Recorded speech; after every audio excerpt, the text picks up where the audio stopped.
Welcome, weavers, to the beginning of a journey. Each step forward is shaped by your hands. I will not guide you. I am only the witness. The weaving is yours. Episode 1. Morgan does not sleep so much as move through restless intervals of almost sleep. She drifts near the surface of it, sinks briefly, rises again. The mattress presses into her hips and shoulders in familiar, irritating ways. The room feels too warm and then too cold, as though it cannot decide which version of discomfort to offer.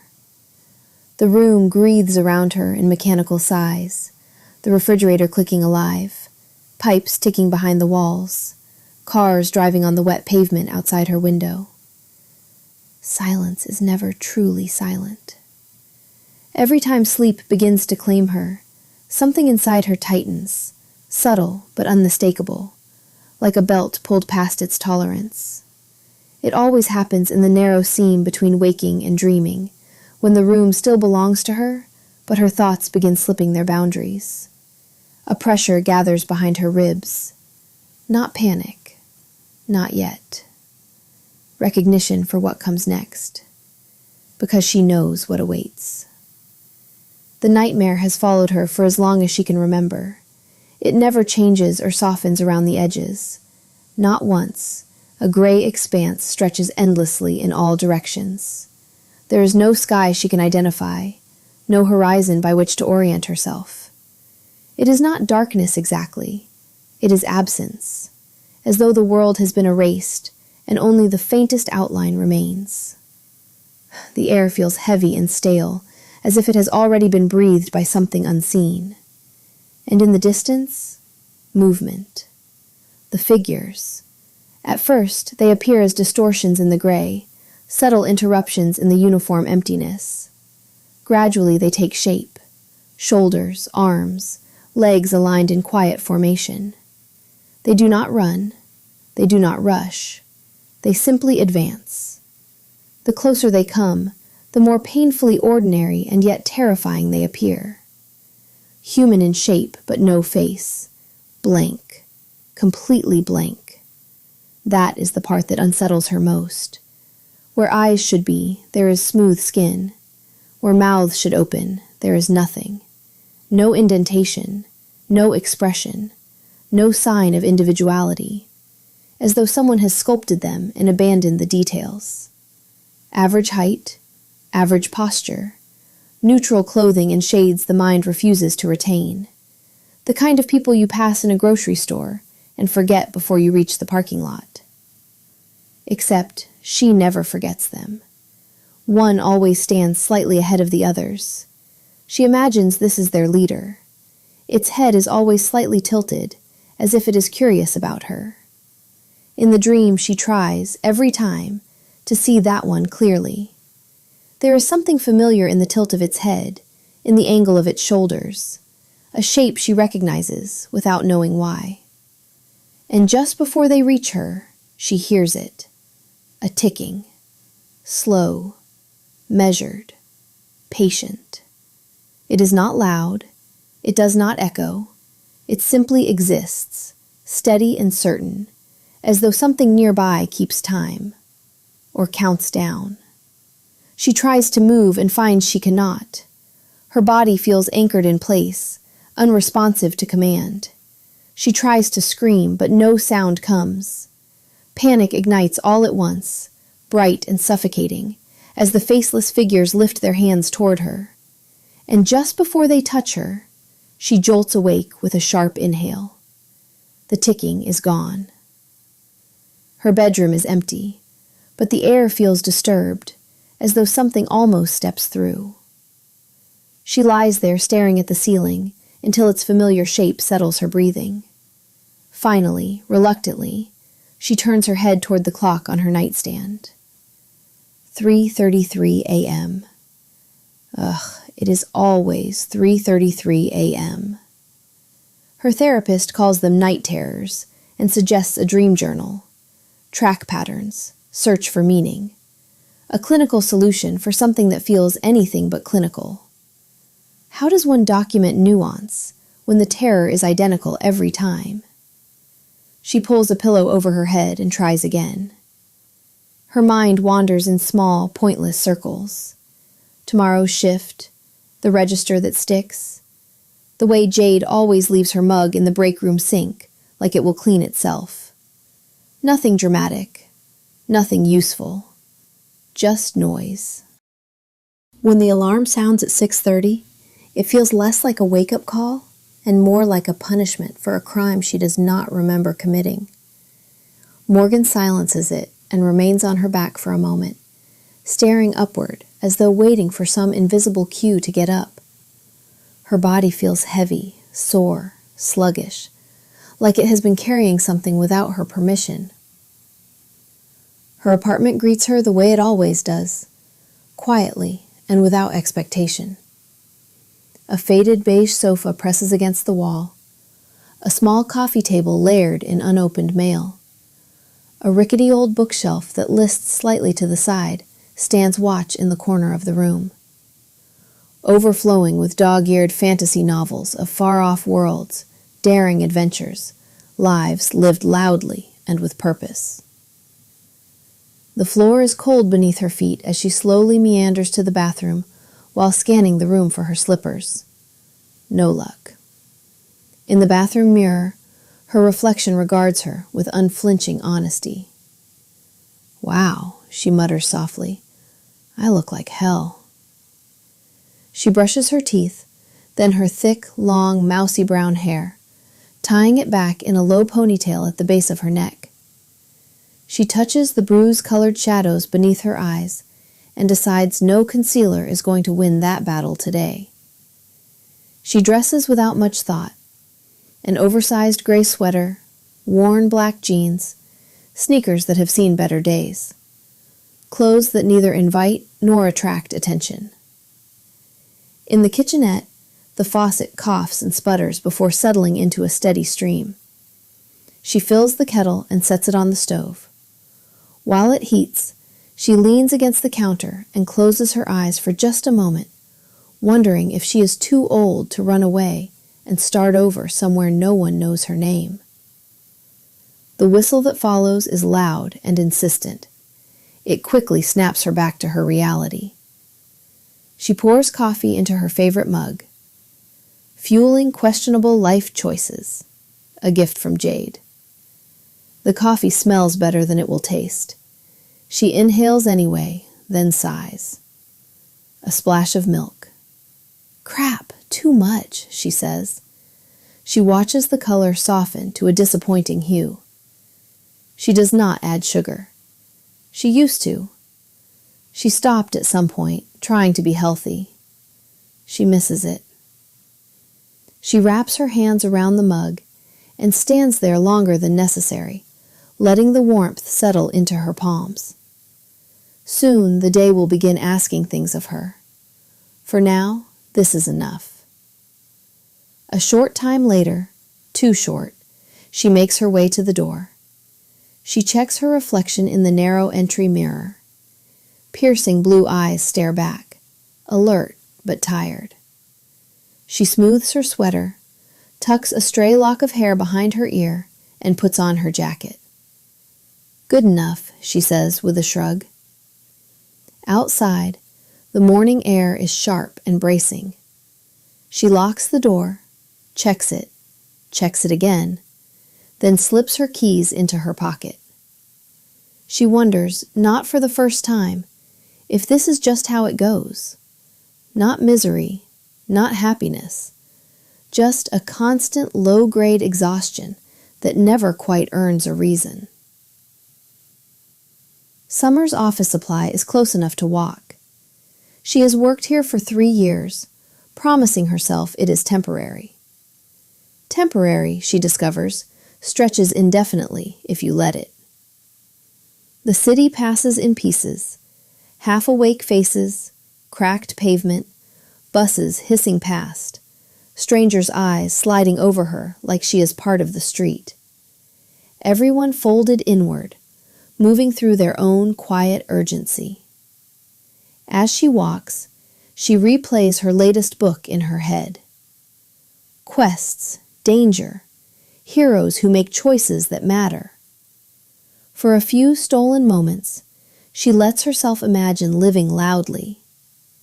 Then the store comes into view. She exhales loudly and sighs. Another day, another dollar.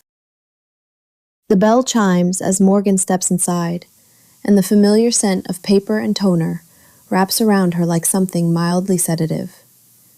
She slips behind the counter, presses the register awake, and watches the screen flicker into consciousness. The morning unfolds in quiet repetition, transactions, receipts, polite exchanges. She likes the unremarkable, quiet beginning. The calm before the door is thrown open hard enough to rattle the glass, and the bell complains loudly. Jade. Jade never enters a room. She arrives in it, a force of nature, magnetic, beautiful in a way that bends the air around her. She somehow always manages to pull anyone and everything into her orbit. Morgan wishes she could do that. Her lipstick is immaculate, her jacket entirely inappropriate for the temperature. Raven hair falls in loose waves that suggest either perfect effort or none at all. Her green eyes are bright in that way that means sleep has not been involved in the last 8 hours. "Good morning, sunshine," Jade announces, dropping her bag behind the counter like she owns partial shares in the building. Morgan does not look up immediately. "You're late," she says. "Time is a social construct." "You said that last week." "And I meant it." Morgan knows the pattern. No sleep, loud music, drinks, a guy whose name will not survive lunch. And yet, Jade looks alive, happy. "Worth it?" Morgan asks. Jade's grin widens slowly, wicked and satisfied. "Oh, absolutely." She leans against the counter, lowering her voice into theatrical secrecy. "Live band, cheap tequila, a man with cheekbones sharp enough to cut glass. I wasn't sure if he was going to kiss me or ruin my credit score." Morgan huffs despite herself. Those are not mutually exclusive outcomes. "You don't get stories without risk," Jade says lightly. "That's the deal. You need to get out and live a little. You should have been there," Jade continues, leaning across the counter to grab a stack of folders. "The city is alive at night, Morgan. It's chaos. You never know who or what might be around the corner." Morgan offers a polite smile, trying to match Jade's energy, but inwardly she feels the familiar pull of overwhelm. Her hands move efficiently, sliding notebooks onto shelves, while Jade chatters nonstop, those green eyes sparkling with excitement and a hint of mischief, reorganizing a display that does not need reorganizing. Jade bumps Morgan's shoulder lightly as she passes, radiating an energy that feels incompatible with fluorescent lighting. "You should come out with me next time," Jade continues. "You're wasting your 20s pretending you're 80. "I'm not pretending." Jade shoots her a look. "Exactly." Morgan rolls her eyes, but there is warmth there. Jade is chaos, yes, impulsive and loud and occasionally exhausting. But she is also color in a room that would otherwise fade to grayscale. Morgan feels a warm pull toward the energy Jade brings into her quiet, predictable world. The morning eases into afternoon. Customers drift in and out. Transactions are made. The same questions, the same answers. Jade hums off-key while restocking binders. Morgan finishes up with a customer when she feels it. A shift. Like the barometric pressure just dropped and the air electrified. She instinctively looks up and locks eyes with the stranger as he walks through the door. He is not remarkable. Average height, average features, average build. Jade hears the bell and makes her way to the front. He smiles.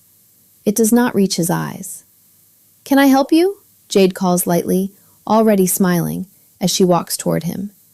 The man's gaze passes over her and lands on Morgan. "Hi," he says. "Hi," Morgan replies. "Can I help you?" while giving Jade a slight shrug and a confused look. He steps forward, not rushed, not hesitant, measured. He stands a fraction too close to the counter, close enough that Morgan can see the faint 11 lines between his brows. He asks about fountain pens. Morgan answers automatically and shows him where they are in aisle 3. He selects an ornate gold and burgundy pen and walks toward the counter. Jade leans sideways, chin in her hand, studying him with open curiosity. "Ink aisles to your left," she adds cheerfully. He does not look at her. "I don't need ink, thank you," the stranger says, dismissing her again. He is staring at Morgan, her hands, the place where her name badge should be. "You work here a lot?" he asks. "Most days," she replies. Wrong answer. Morgan feels a prickle on the back of her neck that sets all the hairs on end as he just stares at her in silence. Jade's expression shifts almost imperceptibly, and she straightens. She feels it too now, that subtle wrongness. Morgan and the stranger just stand there in the silence. Morgan cannot tell what he wants. A joke? Her number? Her wallet? Or something else? "Is there anything else I can help you with?" Morgan says, trying to break the tension and awkwardness. "No," the stranger replies, not removing his intense gaze from Morgan. She wants him to leave and gives a look to Jade to save her. Jade immediately knows Morgan is uncomfortable. "Can you please help me with something quick?" she says to Morgan. The man thanks her. He steps away from the counter, pauses, tilts his head, then turns back once more. "You should wear your name badge, Morgan," he says casually. "People like knowing who they're talking to." The words land heavy. Jade blinks. "Okay, creepy," she mutters under her breath. Morgan's throat tightens. The man's smile does not change. He holds her gaze for a moment longer than necessary. Then he turns and leaves. The bell chimes. The store exhales. Jade stares at the door. "Please tell me you gave him your name and I just missed it." Morgan does not answer immediately, because beneath the hum of the lights and the shuffle of paper, she thinks she hears it again. Tick. In this moment, weavers, the threads tighten. 2 paths have opened. Only one may be taken. You decide which door opens and which cannot be opened again. Judgment is made without knowing the cost. When the moment passes, it will not return. Silence, too, is a choice. Choose. Will she follow A, the path beyond the realm, where the world thins and other rules apply? B, the foreboding path, where instinct whispers too late, and danger already knows her name? Weavers, you have 48 hours to decide. Weave responsibly.